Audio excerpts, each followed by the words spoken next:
Vande Mataram. Max से दोस्ती के आज के वीडियो में आपका एजू टेल मी कौशल 22 चैनल पर स्वागत है। मैक्स से दोस्ती के नवे वीडियो में हमने देखे थे types of sets, number system का एक आरेख भी हमने देखा था और वहाँ हमने देखा था कि सम संख्या, विषम संख्या, भाज्य संख्याएं और अभाज्य संख्याएं क्या होती हैं। आज हम इसी जानकारी को और आगे बढ़ाते हैं। अभाज्य संख्याएं वे संख्याएं जो केवल स्वयं और एक से ही विभाजित हों, उसके इनके अतिरिक्त और कोई गुणनखंड ना हो, उन्हें हम अभाज्य संख्याएं कहते हैं। जैसे 2, 3, 5, 7, 11, ये सभी संख्याएं अभाज्य संख्याएं कहलाती हैं। ये गुणनखंड जब इनके देखें तो केवल दो ही गुणनखंड होते हैं, एक तो एक और एक वह संख्या स्वयं। भाज्य संख्याएं वे संख्याएं के गुणनखंड इन दो के अलावा और भी होते हैं, वे भाज्य संख्याएं कहलाती हैं। जैसे कि 4, 4, 6, 8, 9, 10 और इसी तरह से अन्य। यहाँ आप देख रहे हैं कि एक इसमें भी नहीं आया है और इसमें भी नहीं आया है, तो आपको ध्यान रखना है कि एक ना तो भाज्य है और ना ही अभाज्य।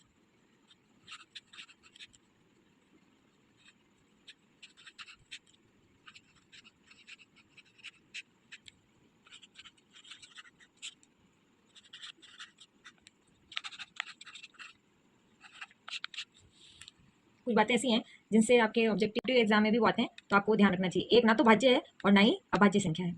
सम संख्याएं वे संख्याएं जिनमें 2 का भाग देने पर पूरा पूरा भाग चल जाता है और शेष कुछ नहीं बचता है, वे कहलाती हैं सम संख्याएं। और जिन संख्याओं में 2 का भाग देने पर पूरा पूरा भाग नहीं जाता और शेष बच जाता है, ऐसी संख्याओं को हम कहते हैं विषम संख्याएं।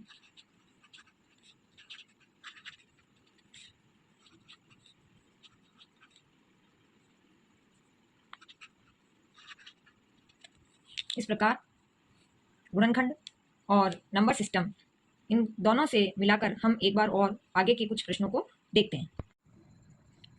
ये कक्षा 6 की आरबीएससी की पुस्तक से मैंने कुछ प्रश्न लिए हैं जो कॉम्पिटिटिव एग्जाम और नवोदय विद्यालय प्रवेश परीक्षा और इसी प्रकार अन्य परीक्षाओं के लिए भी इम्पोर्टेंट है। अगर आप मैक्स से दोस्ती करना चाहते हैं तो आपको इन बातों की जानकारी होनी ही चाहिए। देखिए, इसकी एक्सरसाइज 3.2 का पहला प्रश्न है, बताइए कि किन्हीं दो संख्याओं का योग सम होता है या विषम होता है यदि वे दोनों विषम संख्याएं हैं। तो आप एक एग्जांपल ले सकते हैं। विषम संख्याएं किसे कहते हैं ये हमने अभी देखा, तो हम जानते हैं विषम संख्याएं हैं, मान लीजिए 3 और 5। अब अगर इसको हम ऐड करते हैं 3 + 5, पहली विषम संख्या हमने लिए 3 और दूसरी संख्या ली अगर हमने 5, तो दोनों का ऐड करने पर आता है 8, जो कि एक सम संख्या है। इस प्रकार से दो विषम संख्याओं का योग एक सम संख्या होती है। अगर सम संख्याएं हो तो सम संख्याएं हम ले लेते हैं यहाँ पर 2 और 6, तब भी योगफल एक संख्या आ रही है सम। इसलिए हम कह रहे हैं कि किन्हीं दो संख्याओं का योग जबकि वो विषम संख्याएं हों, योग हमेशा सम संख्या आ रहा है। इसी तरह से दो सम संख्याओं का योग अगर हम करते हैं तो वह एक सम संख्या ही आती है। बताइए निम्नलिखित में से कौन सा कथन सत्य है और कौन सा असत्य। 3 विषम संख्याओं का योग सम होता है, यह कथन असत्य है। कैसे? हम एक एग्जाम्पल ले लेते हैं। कोई 3 विषम संख्याएं, जैसे कि हमने ले लिया 3 + 5 + 9।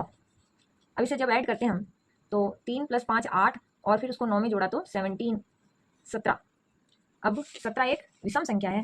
ये कह रहा है कि 3 विषम संख्याओं का योग सम होता है, तो अभी हमने जो प्राप्त किया वो एक विषम संख्या प्राप्त हुई है, इसलिए हम कहते हैं कि ये कथन असत्य है। अगला, दो विषम संख्याओं का और एक सम संख्या का योग कर लें तो सम होता है। अब दो विषम संख्याओं का और एक सम संख्या का, तो हम दो विषम संख्याएं तो ये रहने देते हैं 3 + 5 और उसमें एक सम संख्या यानी कि जैसे ले लिया 2, ये आता है 10। यानी कि अगर दो विषम संख्याएं हैं और उसमें एक सम संख्या अगर हम जोड़ रहे हैं तो उसका योग एक सम संख्या आ गई है। ये कह रहा है कि दो विषम संख्याओं का एक सम संख्या का योग सम होता है, इसलिए ये कथन सत्य है। 3 विषम संख्याओं का गुणनफल विषम होता है। अब विषम संख्याएं जैसे हमने ले लिया अपने 3, 5 और 9। 3 विषम संख्याओं का हम क्या कर लेते हैं, गुणनफल निकाल लेते हैं। तो ये आ जाएगा 5 3 15 और 15 9 करेंगे तो ये आएगा 135, 15 नाम 135। तो 3 विषम संख्याओं का जब गुणनफल कर रहे हैं तो एक विषम संख्या प्राप्त हो रही है, इसलिए कथन क्या हो गया, सत्य हो गया। अगला, यदि एक सम संख्या को 2 से भाग दिया जाए तो भागफल सदैव विषम आता है। ये तो जरूरी नहीं है। जैसे 24 में हमने भाग लगाया है 2 का, 24 एक सम संख्या है और उसमें हमने 2 का भाग लगाया है, तो जो भागफल आएगा वो 12 एक सम संख्या आएगी। तो ये कथन सत्य नहीं रहता, एक सदैव विषम होता है, ये असत्य है। कि एक सम संख्या में जब हम 2 का भाग लगा रहे हैं तो वो विषम आएगा, ये गलत है। सम संख्या ही है। सभी अभाज्य संख्याएं विषम होती है। अगर अभाज्य संख्याएं जब हमने देखी है तो हमने देखा है कि अभाज्य संख्याओं का जो समुच्चय है वो इस तरह से होता है। तो सबसे पहले हम ये देखें कि ये जो संख्या 2 है एक सम संख्या, इसके अलावा जो संख्या है वो सम नहीं है। सभी अभाज्य संख्याएं जो हम देख रहे हैं वो विषम नहीं होती, सभी अभाज्य संख्या विषम नहीं होती। 2 एक ऐसी सम संख्या है जो कि अभाज्य भी है, इसलिए कथन ई वाला जो है वो असत्य हो गया। अभाज्य संख्याओं के कोई गुणनखंड नहीं होते, तो अभाज्य संख्याओं के कोई गुणनखंड नहीं होते, ये तो गलत कथन हो गया। क्यों? क्योंकि अभाज्य संख्याओं के 2 गुणनखंड तो होते हैं, एक और वह संख्या स्वयं, इसलिए 2 गुणनखंड होते हैं, ये कथन असत्य हो गया। 2 अभाज्य संख्याओं का योग सदैव सम होता है। 2 अभाज्य संख्याएं जैसे अपन ने ले लिया 2 और 3 ऐड करते हैं अपन तो 5 आता है। 2 अभाज्य संख्याओं का योग सदैव सम हो जरूरी नहीं है। 2 + 3 5 आ रहा है, एक विषम संख्या है, इसलिए कथन भी गलत हो गया। केवल 2 ही एक सम अभाज्य संख्या है, यह कथन सत्य है। 2 एकमात्र सम संख्या है जो भाज्य है, सभी सम संख्याएं भाज्य संख्याएं हैं। सभी सम संख्याएं भाज्य संख्या नहीं है, क्योंकि 2 एक ऐसी सम संख्या जो भाज्य नहीं है, ये कथन है सत्य हो गया। 2 सम संख्याओं का गुणनफल सदैव सम होता है, हाँ ये तो सत्य है, उदाहरण से हम देख सकते हैं। वह संख्या जिसके केवल 2 गुणनखंड हो एक अभाज्य संख्या कहलाती है।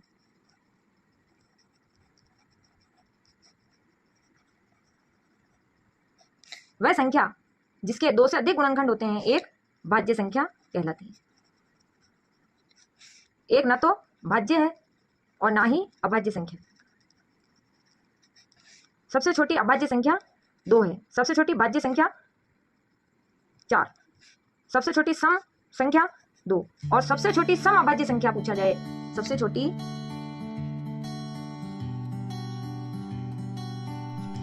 सम अभाज्य संख्या